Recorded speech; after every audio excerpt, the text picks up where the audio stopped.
जी अस्सलाम वालेकुम। कराची वाले हो जाए तैयार, क्योंकि अब डाकुओं का टोला, लुटेरों का टोला, मंशियात फरोशों का टोला, ज़मीनों पे कब्ज़ों का टोला सलाल ज़रगान के नाम पे दोबारा से कराची में लाया जाएगा। जैसे अल्हम्दुलिल्लाह हमने शहर के अंदर दाखिल हो तो लेफ़्ट साइड के ऊपर जो टोला बिठाया हुआ है ना, सलाल ज़रगान के नाम पर तो कई सालों पहले आया था। लेकिन आज वहाँ पर जहाँ पर सैलाब आया था वहाँ पे पोछा लगा के भी अगर साफ़ किया जाता तो पानी साफ़ हो जाता। बस गए यहाँ आके लूट रहे हैं, डकैतियाँ कर रहे हैं। अब दोबारा इनको लाया जाएगा, एक सियासी जमात इनकी कुछ बनाई करेगी और इनसे अपने मफादात लेगी। रोड ब्लॉक करवाना, जलाओ घेराव करवाना, स्ट्रीट क्राइम करना, ये सब चीज़ें करवाएगी। देखते जाए आगे होता क्या है।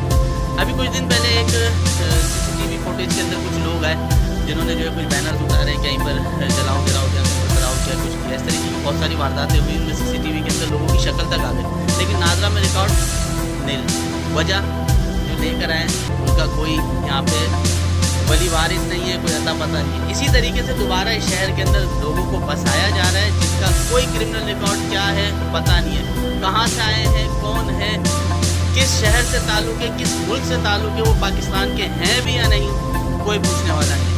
तो मेरी आप लोगों से दरख्वास्त है, इसके ऊपर आवाज़ बुलंद करें, इसके ऊपर सख्ती से सिक्योरिटी इदारे जो है वो नोटिस लें, चेक इन बैलेंस करें, शहर के खारजी और दाखिली रास्तों के ऊपर पाबंदी से चेक करें ये कौन है। और अगर इनको लाया जाए, अगर किसी के साथ कुछ हुआ है तो सिंध पूरा भरा पड़ा हुआ है। ये कराची ही क्यों, वजह ऐसा क्या है कराची के अंदर आपने इंटर, मैं तो ये सोचता हूँ कि शहर से मोहब्बत करने वाले लोग ये क्यों नहीं सोचते कि शहर के अंदर जब हम इंटर होते हैं ना, जैसे कोई डेलीगेशन आता है तो वो देखिएगा उस पर क्या हमारा इम्पैक्ट पड़ेगा कि ये तो यार जुग्गिस्तान है, जुग्गियाँ लगाएंगे वहाँ पे। तो मेरी तमाम से उन बाला अफसरान और जो अभी सीटों पर हैं, जो इनको लाते हैं अपनी ज़ाती मफादात के लिए, उनसे दरख्वास्त है कि सर ये सिलसिला बंद कर दें। अगर कोई मजबूर है और वो आता है तो समझ में आता है, लेकिन मैं ये समझता हूँ कि ऐसा कुछ भी नहीं है। सिर्फ और सिर्फ अपनी ज़ाती मफादात के लिए यहाँ पे लोगों को लाया जाता है और स्ट्रीट क्राइम में इजाफा कराया